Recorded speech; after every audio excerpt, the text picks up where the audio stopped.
Welcome to episode 3 of Sound Simple, Creative Sound Design. As sound designers, we love to create. Creativity is what fuels our work. What do you do to keep your creative tank full and your ideas flowing? I had the pleasure of speaking with my good friend Austin Mullen, voice designer at Riot Games, and I got to ask him some questions related to creative sound design. Let's hear from Austin about some different ways he stays creative when designing voices in League of Legends. Austin, welcome. Hey dude, glad to chat. What's up? So I've got a few questions for you. I've written some down, but I'm gonna try freestyle it, make it a bit casual, not too serious. Does that sound good to you? Let's do it.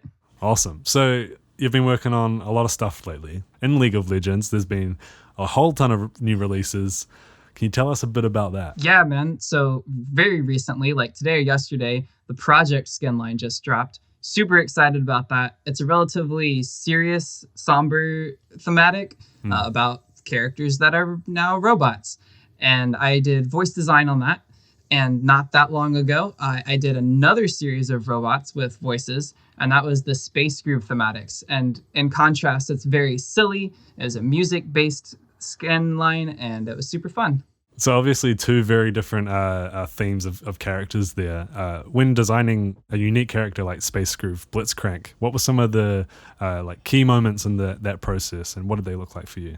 For sure. So the first thing that I like to do whenever tackling a new project is to compare the physical elements and the emotional elements. So both Project and Space Groove, the physical elements are very similar, right? They're robots of some sort. But in the Space Groove thematic, they're very silly robots. And so that's where the emotional stuff starts to shine through, which I think is probably more important. So things that helped me was very rapid iteration. And if you haven't seen Space Groove Blitzcrank, it is two cats inside of an adorable mech suit. And since it's a music-based thematic, I went with some ideas regarding music. For example, when the cats speak inside of the mech suit, they sound somewhat vocoded, which is a common technique used in that music style. So I did as much rapid iteration as I could to quickly find ideas because most of my ideas are going to be really bad, and getting to the good ones as quick as possible is my goal. Yeah. So pushing all the wet, dry knobs as hard as I can just to find where the aesthetic is, and then start to dial it back and add in layers of intelligibility and such. But what ended up being the most successful for me was like lots of frequency shifting and frequency modulation and some pitch shifting. Nice. So you're obviously, you're dealing with a lot of files, audio files when you're doing that, which can get quite tedious, especially when you're trying out different sounds for all the different lines, because I'm sure you reference, all the different voice lines those characters have. Is there anything that you do to help yourself not get too stuck into that and keep creative? Yeah, well, I'm not going to be in a creative mode all the time. So I try my best to divide my time between creative and non-creative work. So if I'm not feeling it, then it's probably time to do some editing, mastering, just the nitty-gritty details. And when I'm more feeling creative, that's when I'm doing my creative explorations and trying to come up with cool new ideas. But you don't always get that choice. So sometimes you just have to push through with what you've got. I think one thing that really helps is if there's a menial task, automate it. So like you see those charts about how long do you spend in the bathroom or in the shower, and like over the course of your lifetime. And my thought process is if I'm going to die in, 60 years, I don't want to spend 5 of those years clicking through folders. So I think it's really important to learn some light scripting, because if you have 3 clicks that you do 100 times a day, you could save those 300 clicks with a script. So whenever you can automate something, do it. So great. Yeah, that must save so much time. And you mentioned coming up with new sounds. Now that's that's not easy to come up with something that no one's ever heard before if you haven't even heard it yourself. What are some of the things that you do to keep inspired? Yeah, so first of all, like I just said, you're not always going to be inspired or creative. And so knowing when to pick your battles. If I have 5 new projects that are coming up, maybe picking 1 or 2 of those to really push the boundaries of something that's new. And then the other ones, like sometimes you've got a spooky ghost and they sound good enough with reverse reverb and some pitch shift, and that's cool. But if you've got an opportunity for something new, then you should take it. I'm trying not to take that opportunity on every project, because I don't have that sort of mental bandwidth. So it's something that can help you or help me stay inspired. I'd say there's two big ones. One of them is playing lots of other games. So I don't have all the ideas. And if I'm playing games of various genres at any opportunity that I have, then that helps me get ideas from other people. And then the other one is sometimes I will sit in a project and I say, okay, I've got this plugin and I am using this plugin.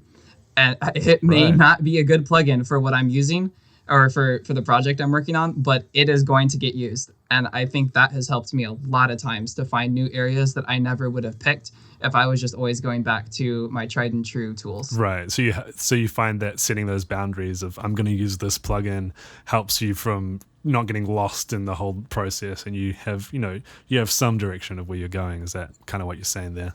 Exactly. Any sort of boundaries you feel like you can place on yourself. I also really like time limit boundaries, setting timers for 30 or 60 minutes and forcing yourself to do a draft in that time and then calling it done. Right. That can also really help push yourself in a creative direction. I mean, that's hard to do. I find I can really get lost in that process of just trying new things and this might sound cool, I'll try that, and then you spend an hour like just trying new things and what have you really designed. So yeah, I think I would definitely agree. Setting boundaries is super important.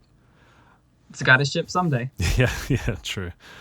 So yeah, I mean, I guess that's all I wanted to ask. I really appreciate you taking the time to have a chat with me. It's been awesome. Thank you so much for joining. Anything you want to say before you go? Go download Pitch Delay. It's a free plugin by SoundHack, and you'll love yourself for it. Awesome. I love it. Cool. So that's a great segue into our next segment where we're going to talk about some useful tools that you can use to improve your creativity. All right. Welcome to Reaper. I've got this white noise impact explosion. I made this the other day and I thought it would be a cool sort of bass to start with. We're going to turn this into a plasma cannon, gunshot, or an explosion type sound. To start off with, we're going to throw some frequency shift on, which I've mentioned before. It's by M Audio and their free effects bundle. Pretty cool. One of the main things it does is it shifts all the frequencies. So we can turn this up and you can hear it change in tone. And yeah, so it's shifting all the frequencies up of that original sound. If we turned it down, of course, it would be shifting all the frequencies down. Now, if we turn the wetness down, you can hear some of that original sound and the shifted sound together, which sounds really cool. It almost sounds like a laser gunshot.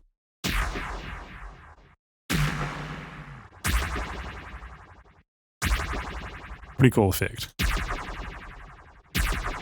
We're going to add some automation to that. We'll just adjust that wetness.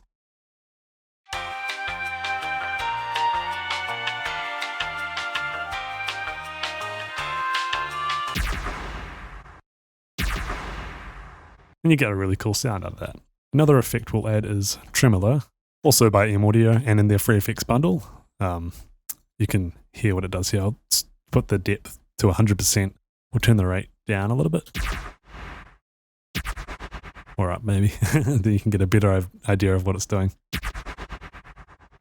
And then I'll turn it down so you can hear the original again.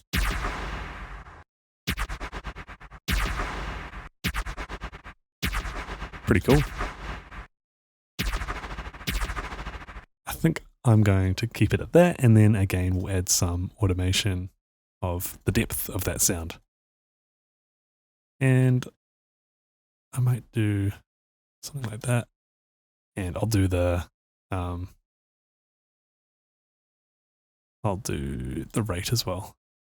So go, then I'll go down. Yeah, that's cool. I like that. Awesome. And then we can add flanger, which is another cool sound that I like to use. It actually is quite good for explosions and stuff like that, because if you listen to this,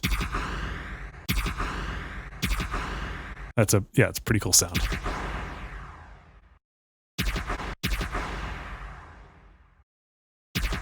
Almost sounds like a rocket, actually.